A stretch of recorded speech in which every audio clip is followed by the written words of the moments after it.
Today on the podcast, I am joined by Jason Vallotton from Redding, California. He's a pastor, an author, a speaker, a podcaster. And I remember hearing Jason Vallotton's story about in 2014. And I remember hearing, like, I've never heard someone, a pastor, talk about emotional health in the church. And I think that wasn't like necessarily an Australian thing, but it was kind of new, I think, around 2014. People were starting to get really authentic and honest about their stories. And I remember you getting up there, Jason, and sharing so honestly about a season in your life that you'd walked through. And yeah, but thanks so much for coming on the podcast today. I'm so excited to have you here. Yeah, thanks for having me. It's a privilege. I love just sharing things in my life that were super painful that can now be really helpful for other people. I mean, that feels like the gift of being human, right? Is you get to you get to help someone else figure out how to win. And Yeah. it oftentimes in a place where you wanted somebody to help you. So Mm, it's one of my favorite yeah. things. Yeah, it's so powerful. And I think because you're a well-known leader and your dad's very well known, and growing up as a pastor's kid, I think I notice, and it's something when you are in leadership, it's like hard to actually be honest and be like, I'm struggling, but I'm also leading you. And I just think that you bring such power to and authenticity to your story and owning your story. But for our listeners, in a nutshell, love to hear about your story, like how your book is called "The Supernatural Power of Forgiveness," and it's obviously, that title kind of says it all. Like, you obviously needed to forgive someone. So I'd love to kick us off Yeah. and just give us a nutshell of your story. Yeah. And just so there's an updated version now called Winning the War Within. So if Okay, I people, thought I saw that. Okay, yeah, yeah, yes, which is great. okay, It's no yeah, worries. So I grew up in a Christian home, went to church from probably the first week I was born. I don't know, my whole life. I had a great family. My parents were really, really awesome. And I dealt with a lot of stuff growing up, just personally. I struggled with addiction at a young age, um, masturbation specifically from 10 to 16 years old, and pornography at a young age, 14 to 16, and kind of the stuff um, that normal human beings struggle with. And um, I got free of all that stuff at 16, which was really great, wow. and found my high school sweetheart at 16. 16 was a big year for me. A Yeah. lot of great things Freedom happened. and freedom and love. Yeah, it's true. I got engaged at 17 in high school, and I grew up in a very small town. And so it's kind of what you do, that I didn't know that the rest of the world existed, almost literally. Like I'd never been outside of California, I don't think. Well, we did mission trips to Mexico, but I just had such a small worldview, which is fine. I honestly, it was the way that I preferred to live, and got married at 18 and had my first son at 19 years old, and three Wow. kids by the time I was 24, and a Whoa. vasectomy at 24 to just wrap it all up. Yeah. Um, and life was good, hard but good, and just doing normal. For those people who are married, I mean, marriage is an up and down journey. No one goes into marriage and just absolutely crushes it, but it was an up and down journey. And in 2006, I started to notice a change in my marriage. Mm. Um, it was things were harder than they had been before, and just connection in general. Connection was harder. There was more distance. And long story short, I ended up in 2007 finding out that my wife was having an affair, and Wow.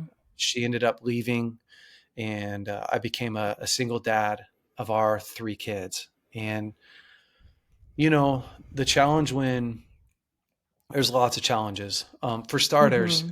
single parenting it has to be the hardest job in the world, because there's not a possible way that you can meet your kids' needs, give them Mm-hmm. everything they need, and take care of yourself. It just doesn't exist.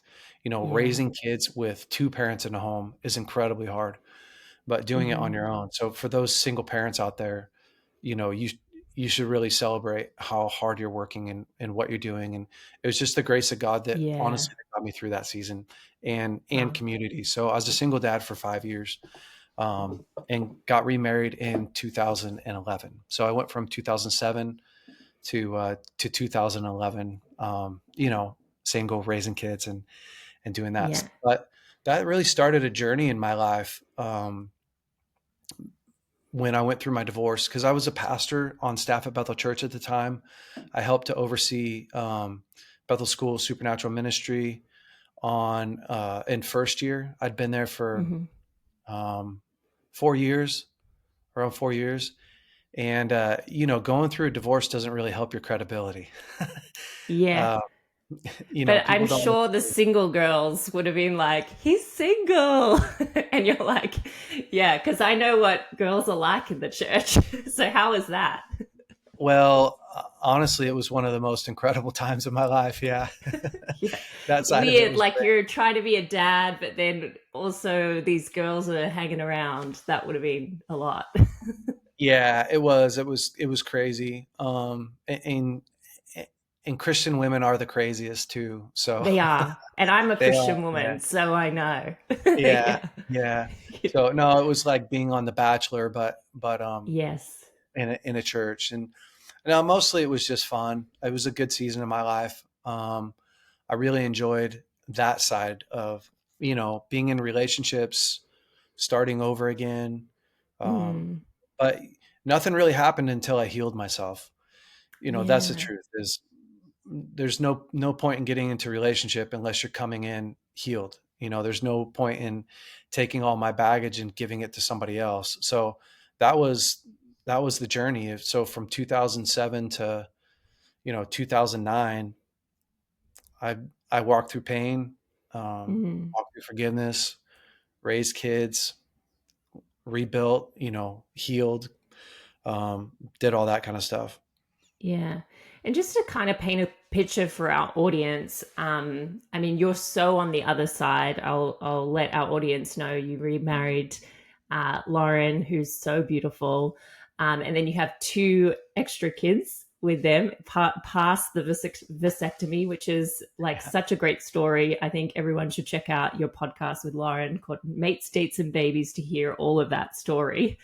But to paint a picture of how did pain manifest in that time? Because I've gone through a betrayal, which is obviously you went through a betrayal, and you kind of don't know like how it affects you until probably you're reacting a certain way. But what did pain kind of look like for you?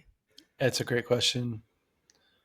Um, Instant anger, right? Because you feel so Mm, powerless, and yeah.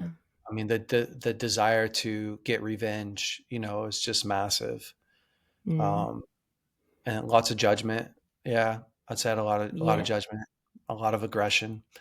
Yeah. So those are all things that I, instantly had to work through. The problem with pain is it has a voice, right? Pain says, "Fix me now. Do whatever you have to do to fix me right now." That's a Yeah. very, very dangerous thing, because we make short-term decisions that have long-term effects if we're not careful. And so Mm, I just had to realize right away I'm in a ton of pain. And I mean, I literally said that to myself. I mean, several days. You're in a lot of pain right now. You need to be careful. You're in a mm, lot of pain right now. You need to be smart. You're in a lot of pain right now. Um, so I had some really, really tight boundaries for myself that included going to bed at 9 o'clock and, you know, not texting, not texting women, and mm-hmm. all this kind of stuff just to help me. Right, I'm a dad of three kids. I'm a pastor.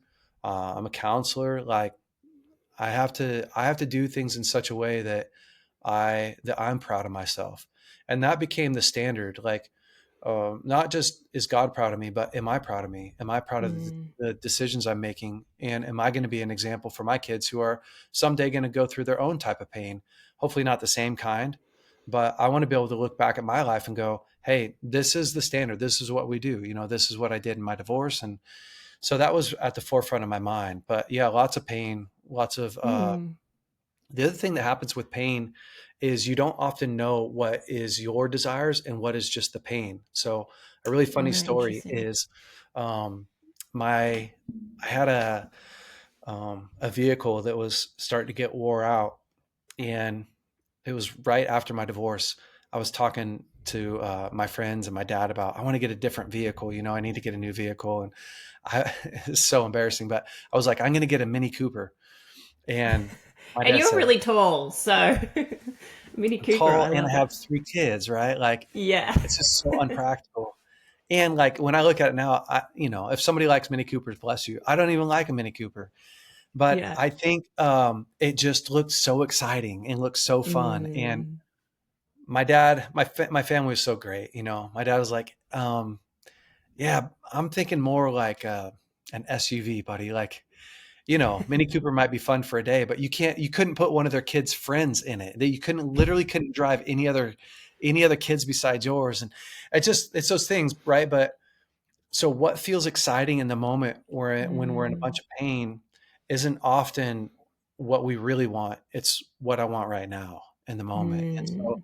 it's a very tricky thing to go through, um, Yeah. because you have to really trust other people besides yourself. Yeah, totally. I mean, I think that like what you're talking about, it's like it's not the Mini Cooper, it's what the Mini Cooper represents. And so we're looking for, yeah, some sort of resolve. That's so interesting.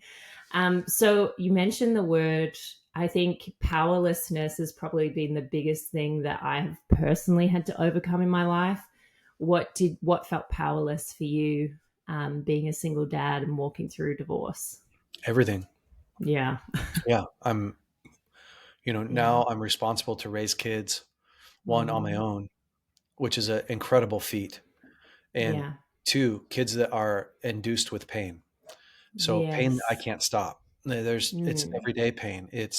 We share kids half the week. So half the week they're at my house, half the week they're at her house. And I don't get to decide what she does at her house. I don't get to decide who's over there, Hmm. how she talks, how another guy talks, um, and how they dress and how they're taken care of. And so that was a lot of the pain, a lot of the frustration for me was wrapped up Yeah. in, I now am responsible to protect, to provide, to promote these kids that actually can't protect half the time. I can't take care Mm. of, and at least in the way that I wanted to. So that Yeah. became very challenging, Yeah. and just powerless to, you know, I mean, you make vows to somebody that you can't keep, and not because I didn't want to. I mean, I didn't have a choice in it. So that's a very powerless thing, right? You give everything to somebody who doesn't want you. Um, Mm. that's a very powerless thing. So, Yeah. you have to really sit with yourself and work through all of that pain. You have to work Mm. through, was somebody else better than me? Does somebody else know how to love better than I know how to love? Am I the root cause here? Why wasn't I enough? Um, Mm.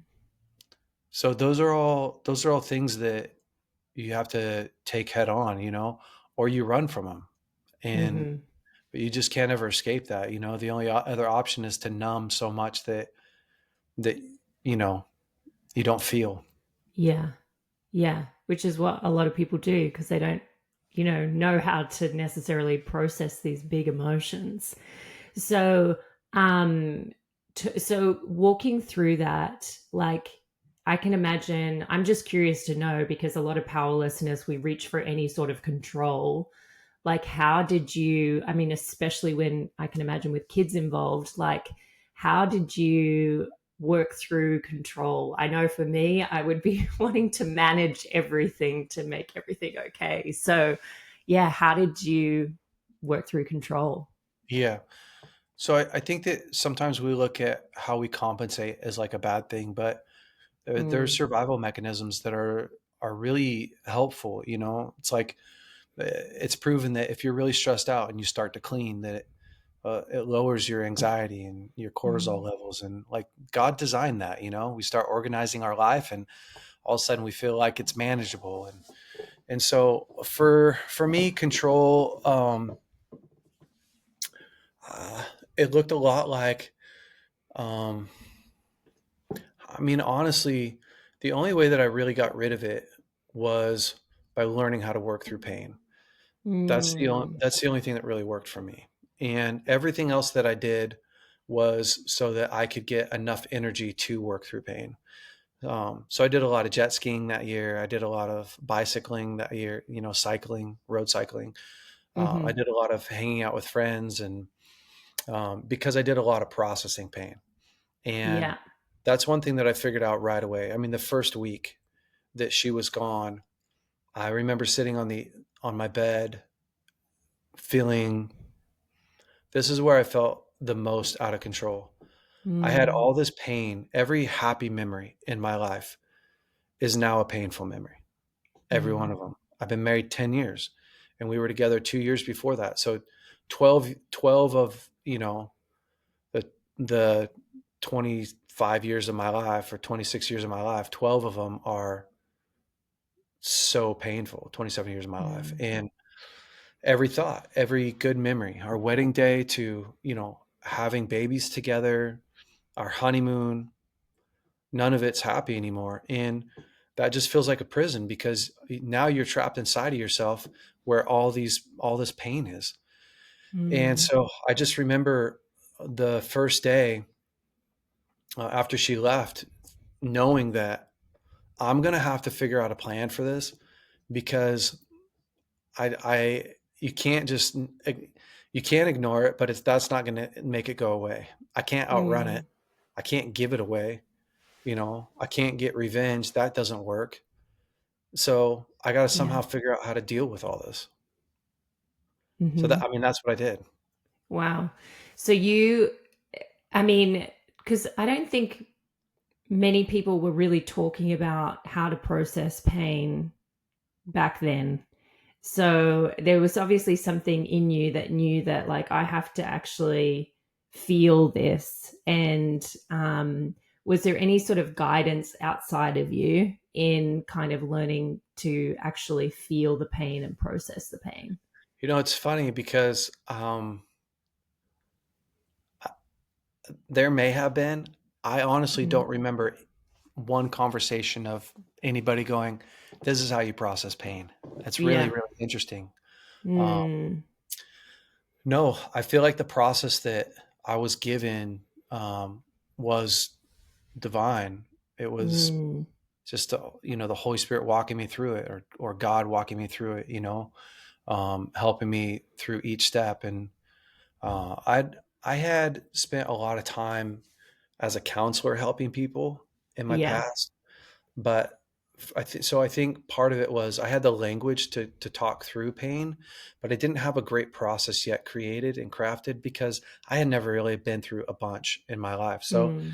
it really forced me to think through, like, what is the A to Z process and how do I walk that out? Because I think that coming from a church background, people in the church, we love our theory. You know, we love theory. We love, Mhm. how you doing? I'm doing great. You know, my marriage isn't good, but you know, God's good. Hallelujah. Or Yeah. people say all the time, like, you know, you just need to give that pain to God. Mm. And but they don't really have a clue of what they're really saying. Like, what the heck does that Right. mean? Give your pain to God?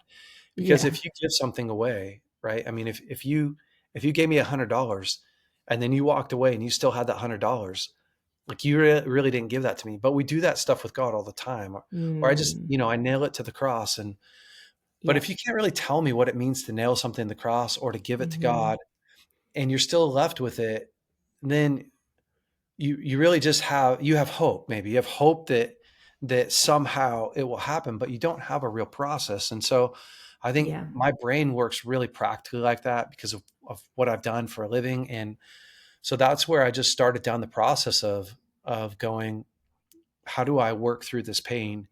How do I get to the other side of it? in a way that is repeatable. I can do it over and Mm. over and over again because I had a lot of pain to work through.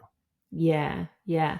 You share a story, and I heard on our friends Justin and Abby's podcast, you spoke about just a practical example of um, feeling the pain. I think you were probably at the school of ministry, and then I don't know if, I mean, I could be butchering the story and you could tell it, but that you had memories coming forward. Because I think I know when you have like memories, it's either you want to hang out in fantasy, maybe this person will change their mind and come back around, or you kind of want to shut it down and like just feel the rage, I can imagine.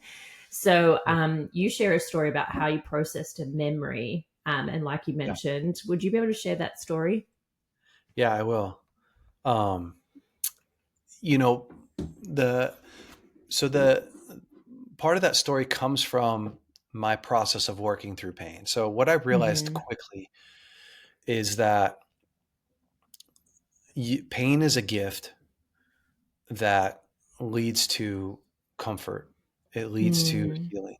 It leads to um, becoming new. And James chapter 1 says, consider it pure joy or hilarious laughter when you encounter trials of various kinds. For the testing of your faith produces perseverance, and when perseverance runs its course, you will lack nothing. And Matthew says, blessed are those who mourn, for they will be comforted. And mm, um, Bible says those who sow with tears will reap with joy. I mean, there's just all kinds of verses in the yes. Bible that talk about the blessing of mourning. So Mm, you can make a conclusion that if you don't mourn, that it's actually a curse, right? Like to not be able to wow. mourn is this curse. It's suffering. It's ongoing suffering. And so um, I realized right away that if mourning is a blessing, then I have to learn how to mourn. And so Mm. for me, there's like a 5-step process that um, is it okay if I take us through that I would process? love it. This is great. Okay, yeah. So that 5-step process, and I'll make it pretty quick, but that's where I got to that story. So the first step in processing pain is actually acknowledging that you're in pain, which may sound really stupid, but you can't process anything that you don't acknowledge. You can't solve anything that Mm, you're not willing to acknowledge. And so, um, to me, that's the first step. Step two is, you're going to process one thought, one memory, or one moment. You're not going to process everything at once. The problem with yeah. trying to process everything at once is that you never close the loop on anything. And your brain works hard to close loops, even if you have to lie to yourself. That's why like 50% of your recall it's only your recall is only 50% accurate, is because Mm, what you remember from the past isn't necessarily what happened from the past, but your brain goes back and finishes the story. We don't like a yeah. story undone. And so that's part of the rumination process. What if I Wow. would have done this? And what if I could have done that? And what if this would have been different?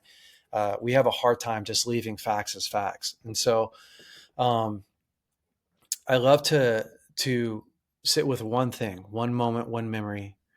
And when I'm processing pain, the challenge that Christians have is we like to start out with forgiveness.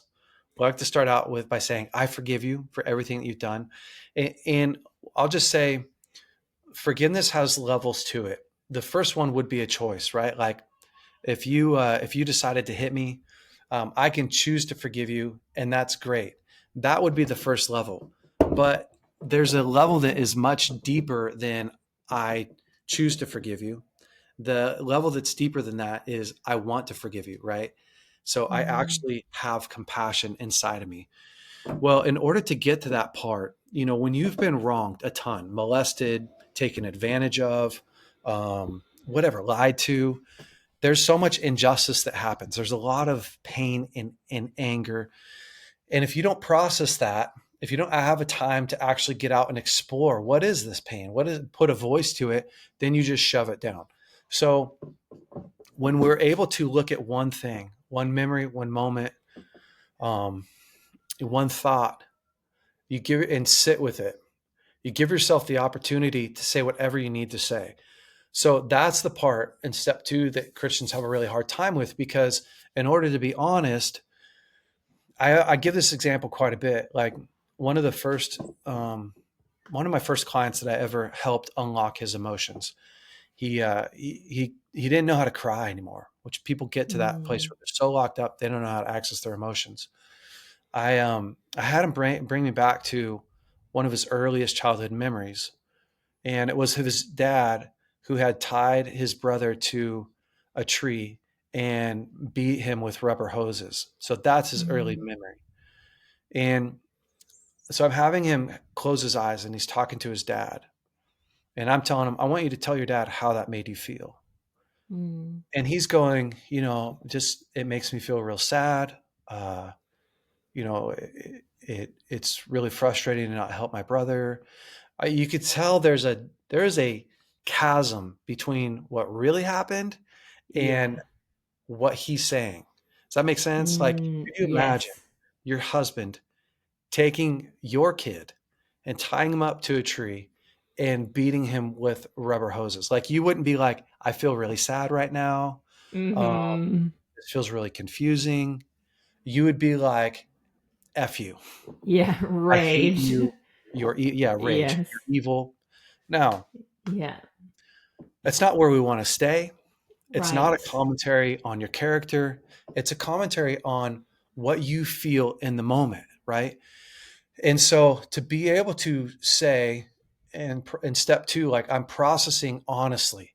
I am honestly looking at the pain and allowing the judgment to come, allowing the anger to come, allowing the rage to come, and I'm getting it out. Because what I really want is I want to get below the surface.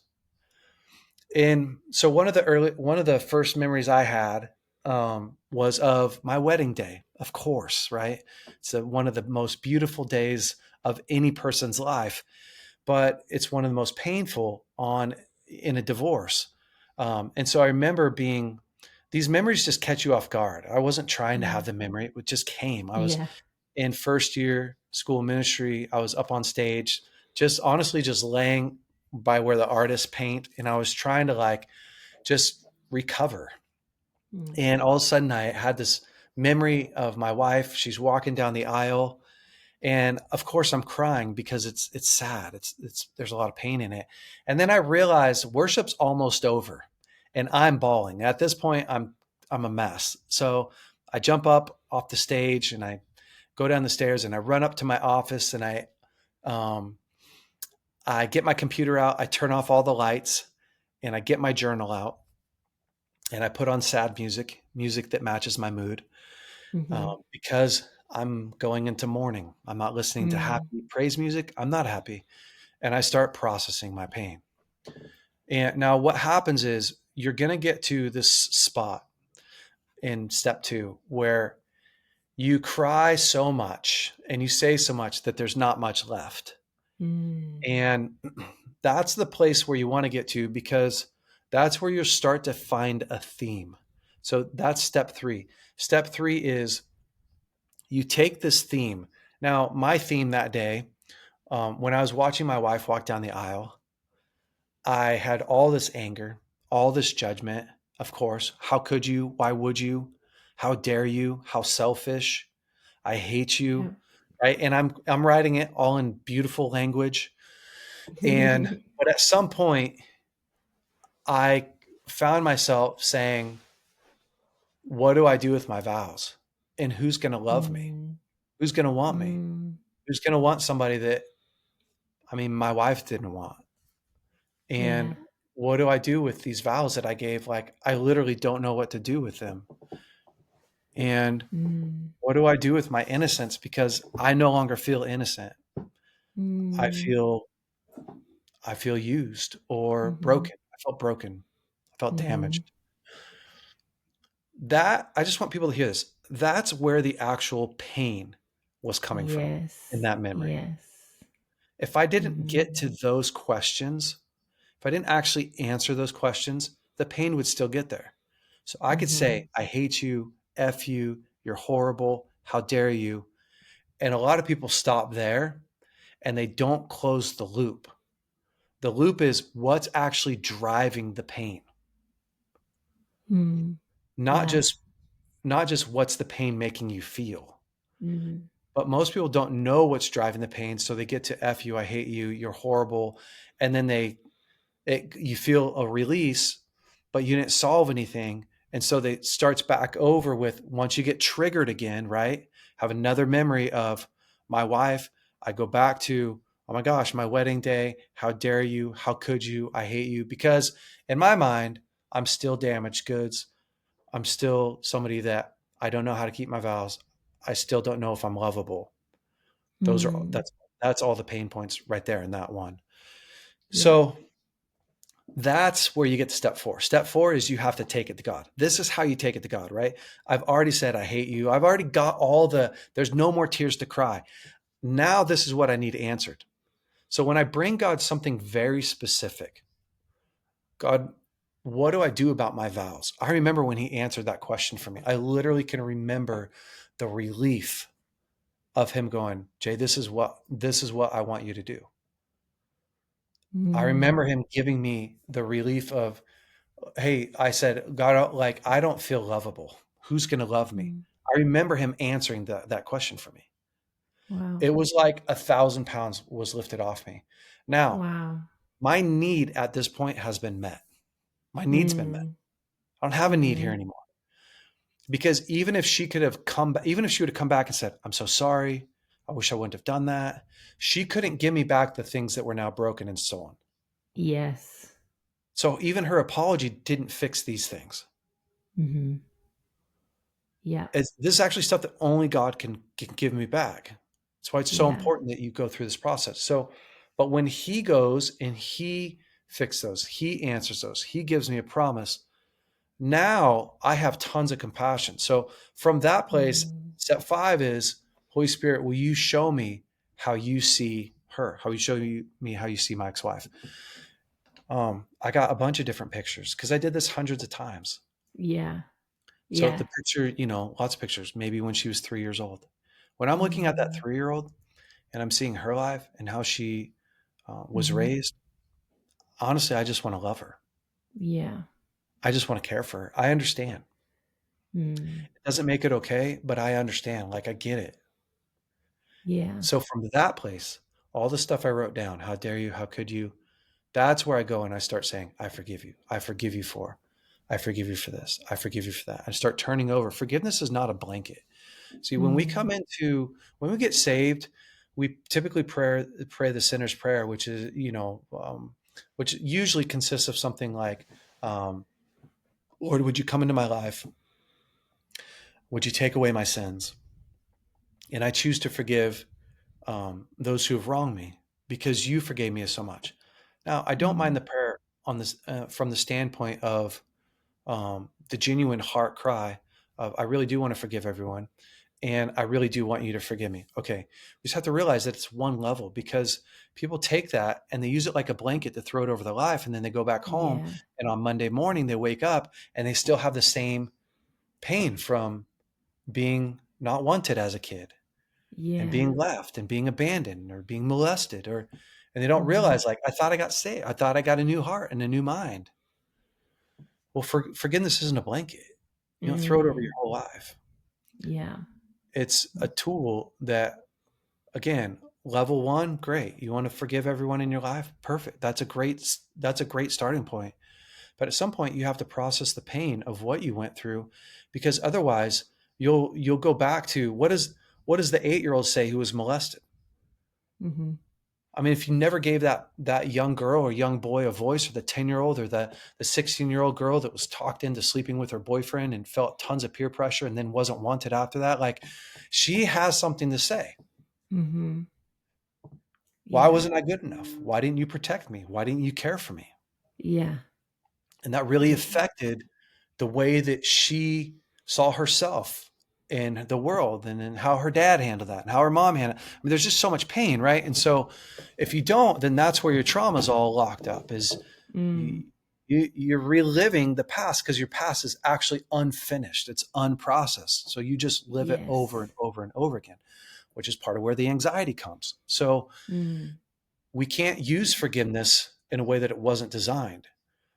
So Yeah. for me, we have to use forgiveness in partnership with processing pain, with mourning, Mm. not a stand aside tool.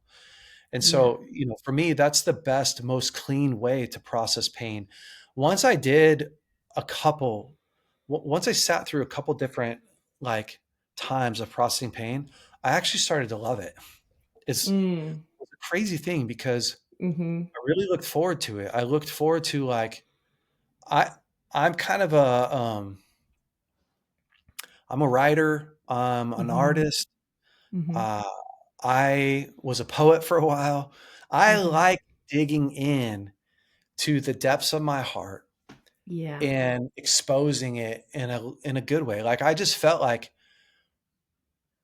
I felt I felt so much love because I felt like I knew me. I understood me. Yes. Yes. I'm not abandoning Mhm. me. And God's not. But I first have Mm. to know me and see me and understand. Yes. That's my responsibility. And so I think in So the powerful. processing pain, I just felt so known and cared for Mm. and loved by me first. And then Yep. the world around me could do the same because I actually knew where I was at and what I needed. So, Yeah. yeah. The Yeah. nice thing about that process, I processed hundreds of thoughts. I've never processed the same thought twice. It's just so clean. Wow. Yeah, it's really Yeah. thorough. And you're really highlighting and actually giving practicality to that James 1 scripture where it says Yeah. consider it joy, and you're saying it's a joy to feel pain. And I Yeah. think also because your body releases the pain even chemically, so you do get that natural chemical reward when you're met with Yeah. love in that, which is so powerful. And I love like that you're actually digging deeper into the root of the pain. Like you're actually digging into not lovable. And they even say that a lot of addiction comes from the core root belief of I'm not good enough and not lovable. And I love this process that you're talking about because it's talking about actually addressing the real core wounding, which is so powerful. um, I like part of like processing because basically you're talking about processing triggers, and I love that you're talking about forgiveness isn't a blanket, like it's a process. And I think because obviously we feel someone is indebted to us, they owe us something or they took something from us. So it's really important to look at that debt.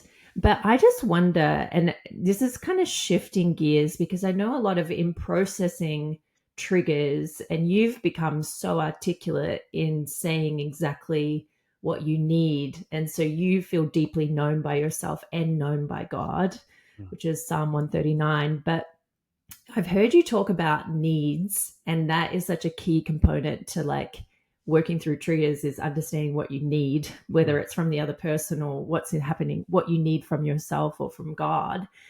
And I've heard you sort of talk about like in your marriage, sort of, or your first marriage, not having needs. And I think that I find a lot of women can talk about their needs or be needy, and I don't want to be too general, but like it's actually refreshing hearing it from a guy, like how to articulate your needs. And I coach and counsel a lot of guys as well who will be really nice guys. They're really nice guys, Mm. but I've heard it described there's a difference between a nice guy and a good guy. And Mm. sometimes the nice guy won't have boundaries, won't have needs, be easy, don't rock the boat. So yeah, I'd love to speak to like your journey with understanding your needs to hopefully give language to anyone listening to kind of Yeah. figure out, yeah, I that's validating. I need that too. So Yeah. yeah, love you to share that. Yeah. So, I mean, without needs and without boundaries, there's no way to actually feel loved and cared for. There's no Yeah. relationship that has real care and real love in it because, you know, uh, it's in you knowing my need. It's in you understanding my boundaries. Your boundaries aren't a way to keep people out, they're a way to keep the relationship healthy. And so, Mm, every healthy relationship has lots of needs and lots of boundaries in it. That's why, it really is no such thing as being needy. All of us have tons of needs. There's yeah. there's such thing as being desperate, and overbearing, but we all come to the table with tons and tons of needs. I mean, we have Mm. thousands of needs every single day, from, wow, I'm getting tired of standing, to, oof, I'm getting tired of sitting and I think I need to run right now, to, I'm hungry. Wow, I'm irritable. I don't want to keep having this conversation. I need a little bit of a break. Like, we are constantly monitoring our needs constantly, whether Mm. it's consciously or unconsciously. And so the Yep. first thing that we want to do is we want to use self-awareness. We want to make what's unconscious conscious. And most of our thoughts are in the unconscious realm. I'm not even thinking to you what I'm going to say next. It's literally just happening. And your brain is so incredible. So our brain automates processes to make them easier, so we don't use as much brain power. If you think about Mm. anytime you do something new for the first time, driving a car, remember the first time you drove a car? It's incredibly challenging, it's exhausting, you're thinking about all these things, Mhm. while also the consequences of all those things. Now, if I'm not careful, I will have my Instagram app open while I'm eating, while driving my car, because Yeah. my brain has automated all of those processes. It's frightening. Don't do that, Mm. by the way. But you Mhm. can. And we all work to not do that kind of stuff. So what the downside of the automation process is, you have a need and your brain automatically sends it before you actually consciously know that you're doing that. So you walk into a room, you feel insecure, and your brain goes, these are stupid people. Well, you don't even know that you did that, but you've done it for so long that when you walk in a room and you feel insecure, your first thing is to judge the people in the room, instead of Mm. to go, "Oh, I feel really insecure. What's going on?" Mm. I'm just giving an example. Or, It's a great I walk, example. my wife comes home and I see her and I'm afraid. Oh, what's going on? If I am self-aware, I go, "Oh, my wife walked in the door and I'm afraid and feel defensive. What's going on?" I can fix it. If I don't know, if I'm not aware of that, then the first thing she says to me, I'm probably going to say something back in a way that makes her not want to talk. I'm trying to protect Mm. myself. Well, it's my worldview. It's my view of her. It's that, but that's saying something to me. It says, I'm afraid. I'm afraid she's going to hurt me. I'm afraid she disapproves of me. I'm afraid that she sees me like I see me. Okay. So self awareness is the key. Self awareness. I'm not becoming introspective. I'm not going, what's wrong with me? I need to have the ability to go, what's happening with me? I have to check the Mm. weather. I have to be able to, because if you don't, then you have no feedback. You have no way of Mm. getting real feedback. And feedback is the mother of learning. You can only grow to the level of feedback that you can handle. Yeah. So if you're not giving yourself any feedback, then you're literally just going to stay in the same patterns and habits. So when you're trying to figure out your needs are most often found in the pain points of your life. Think about it like that. Like, when you So wake up in the true. morning, you eat. You eat because, well, you have a tiny bit of anxiety, a tiny bit of pain, and like, oh, this day is not going to go good if I don't eat. At least for me, Mm. I feel pain when I run a long ways and exercise. I have a bit of anxiety around water. I just notice it. Like, I got to get some water now. We all know what that feels like to go, I need some water right now. And that's prompting your brain to go and find a solution. Okay, the same thing happens when you go throughout your day, and let's say work's not going as good as you want it to, and you feel a little bit hopeless. You're like, oh man, I'm a business owner. This isn't going to. Okay, hope has a need attached to it. Mm. If you don't recognize that you're hopeless, then I go crack a beer. I go crack a beer Mhm. to just feel a little bit better. I don't know. I go chat a woman, or I go and there's a lot of good ways and bad ways to cope with that. The main thing is, why I don't like it to be automated is because I want people to make a conscious choice. Do I Mm. want to scream at my wife right now?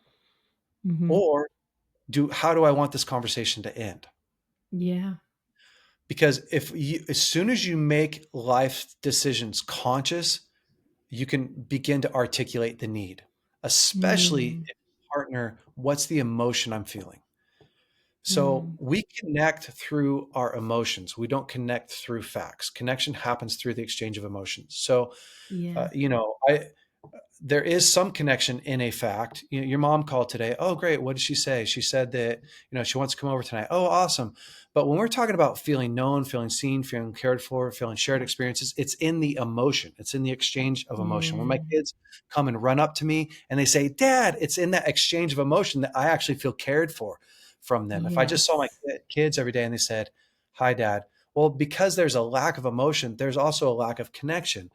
And so Mm, when you go throughout your day and you're looking at your core emotions, right? The ones that your fear, your shame, joy, loneliness, sadness, whatever. When you start to go through your emotions, that's where your needs start to lie. We are a body, a soul, and a spirit.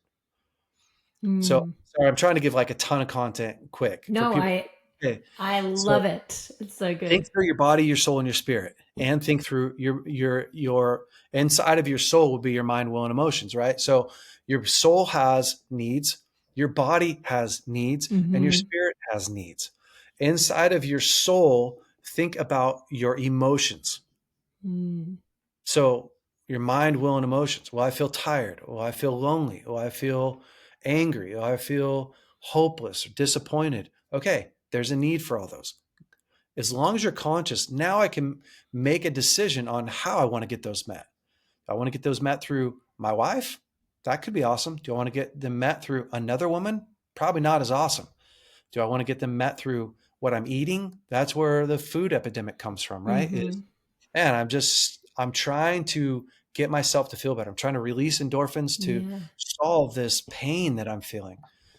So, learning your Mm, needs becomes much simpler when you start to go uh, body, soul, spirit, mm, body, soul, mm-hmm. spirit.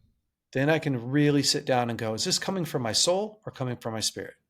Or is this coming from my Mm, body? If it's coming from my yeah. body and I treat it with my spirit, it doesn't have the same effect. Yeah. If I'm super tired and I don't sleep, but instead I pray a whole bunch, it's like, well, I feel really hopeless. Why do you feel hopeless?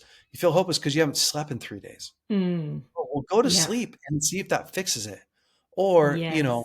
I feel really disconnected from God, but instead of entering into worship and hearing his testimonies and getting hope, I go and I play video games. It's like, well, that didn't solve your problem, right? Video games is Right. probably fine if you just need to check out and whatever, like for a couple hours, but it doesn't do it if it's in the spirit category. So, Yeah. anyways, when people are Mm, thinking about how to work through pain, set healthy boundaries, get your needs met, think body, soul, spirit, and you'll do a lot better. yeah. It's so good because I think that I mean there can be a lot of pushback on like what it means to love yourself, but I think Yeah. as you describe like meeting those needs and understanding those needs, like that to me sounds like love and Yeah. compassion, like taking care of, and if you take care of that, you actually become more loving to other people. Yeah. So thank you so much for sharing your story. Something that your dad says a lot is vision gives pain a purpose. And I think that the way that I've seen a lot of Christians process pain is get straight to the prophetic word to it's going to be okay and God's going to bring you Yeah. another wife and it's going to be okay, and I think that that's important, and I think that's why I mean having you on the podcast is such an honor because you are giving people vision for like, hey, there's a way through this and it is going to work out for good. I mean, you ended up remarrying and having more children and have such Yeah. a successful ministry. And so what, like, because I think sometimes there can be a disconnection to the promises of God when you're in pain or band-aiding pain, but like you kind of mentioned a little bit about like God actually speaking to you in those moments. But what did creating vision for yourself, like, because when you're in it you don't know that you're going to marry Lauren, you don't Mhm. know that it's going to be okay, or that pain is not going to have a sting every time you think about your first marriage. So what did authenticity and connecting to the promises and the hope of God look like in that, just to sort of wrap up the episode today? Well, I think, in processing pain, God would come down and he would answer a question that I had, Mm, which felt really caring yeah. and really loving, and felt like he knew me and he was with me. Mm, And I think it does two things. One, it gives you something to look forward to, and it gives you something to believe in, and it gives you immediate relief. The mm, ultimate is we can't live without hope. People mm, don't function without hope. yeah. And without hope, you don't get up and make your bed in the morning. Without hope, Mm-hmm, you don't work a 40-hour week. Without hope, you don't plan ahead to have kids. mm, Without hope, you don't invest, you don't build businesses, you don't do anything without hope. And so I just think it's why it's one of the names for God. He's our yeah. future and our hope. And so Mm, I really do. I think that that's a lot of what the world needs. And it's what a new election does, right? We go, oh, we don't want the old, we want the new, we want a new mm-hmm, hope. So I think that that's what a lot of the processing pain and hearing God's voice and being authentic inside of it is. If you know me and you see me and you're giving me answers, what you're really giving me is you're giving me hope. yeah. Saying somehow, some way, if I continue on, this is going to work out. Those who sow with tears reap with joy. Mm, Um, it's I'm being led to a place where I won't lack anything. It's God's doing mm, something big. It's if your breakthrough hasn't come, then God's not finished because he's the God of the breakthrough. It's all the things that we say and believe and do. It's hope. Hope is yeah. energy. It keeps us Yeah. going. Yeah. It's so powerful. And your story is so full of hope. And our audience can go check out your podcast with your wife, Lauren, Mates, Dates, and Babies. And you also have another podcast called BraveCo. Is that correct? Yeah. Yeah, for men. Yeah. So For men. BraveCo podcast is Hmm. is just where we're dedicated to discipling men and giving them Yeah. tons of tools. And we're actually, if there's guys on here, we have Yeah. a discipleship course for men that's free. You can go to braveco.org Awesome. and get our free discipleship courses, which are phenomenal. We've had thousands and thousands of guys go through it and get free from pornography and build healthy relationships and learn how to love their families. And it's awesome. Yeah. A lot of my guy friends who go to your Brave Co conferences or have done your discipleship program, they live so radically free and unapologetic and walk with such um, ownership of their story. And like you can see, they don't judge themselves. It's so powerful what you're doing. And my podcast is actually called The Next Brave Thing because I would come out of counseling sessions and I'd be like, my next brave thing is I have to do this thing, or I have to confront this person, or I have to be vulnerable about this. And so, just to wrap up this episode, what would be your next brave thing? What does courage look like for you now, Jason? Oh, it's showing up every day. Every day. Yeah, every day. It does. I got a 2-year-old and a 4-year-old, and in businesses to grow and people to help, and every day I have to remind myself to show up, to give my all, to not back down, not make excuses, and that's easy. It's what half of me wants to do every day. So I think the hardest thing in my life isn't the one-off thing. It's not the whatever. It's the showing up for my wife when she's feeling angry, and Mm, playing with my kids when I don't want to, and it's all that stuff. That's the hardest stuff in my life. yeah, yeah, for sure. So this is my last question. So why did you call your ministry or men's ministry Brave Co? Yeah, it's short for Brave Company, and Mm-hmm. we're a brave company of men. You just Yeah. it's in order to build a life that you're proud of, you have to Yes. use so much courage and bravery. Yes.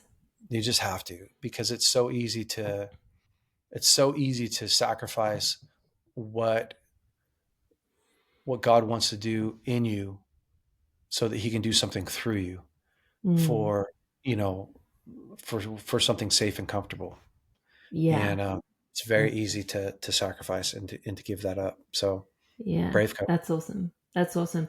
Well, I've seen so much fruit from your life and for your courageous steps. And I highly encourage any wives who have husbands or boyfriends or just any guys in your life to check out braveco.com or .org. And we will have all of those details in the show notes. But yeah, thank you so much, Jason, for joining me. Thanks for coming on the podcast. Thank you so much. I really, really appreciate it.